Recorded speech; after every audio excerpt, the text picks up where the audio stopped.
దేశంలోని వ్యవస్థలన్నింటిపైన ఆర్ఎస్ఎస్ ఆధిపత్యం చెలాయిస్తోందని లోక్సభలో ప్రతిపక్ష నేత రాహుల్ గాంధీ మండిపడ్డారు. ఈసీ, ఈడీ, సిబిఐ వంటి స్వతంత్ర సంస్థలను కేంద్రం కబ్జా చేసిందని ఎన్నికల సంస్కరణలపై జరిగిన చర్చలో వ్యాఖ్యానించారు. గాంధీ హత్య తర్వాత దేశంలోని సంస్థాగత చట్టాన్ని స్వాధీనం చేసుకునే ప్రాజెక్టును ఆర్ఎస్ఎస్ చేపట్టిందని అన్నారు. ప్రస్తుతం దేశంలోని వర్సిటీల వీసీలంతా ఆర్ఎస్ఎస్ వాదులేనని ఆరోపించారు. ఆర్ఎస్ఎస్ వాదులకు సమానత్వంపై నమ్మకం లేదన్న రాహుల్ సమానత్వ భారతం కోసం తప్పించిన జాతిపితను చంపారన్నారు.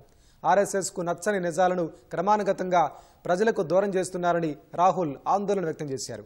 మన దేశం 150 కోట్ల ప్రజలతో కుట్టిన వస్త్రమన్న రాహుల్ దాన్ని ఓట్లతో కలిపి అల్లారని చెప్పుకొచ్చారు.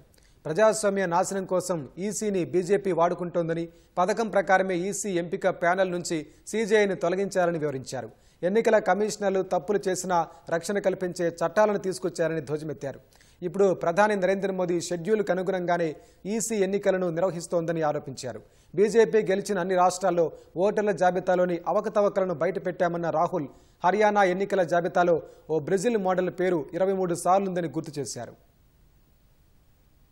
It is the idea that every thread, every person in the Union of India is equal that disturbs my friends in the RSS.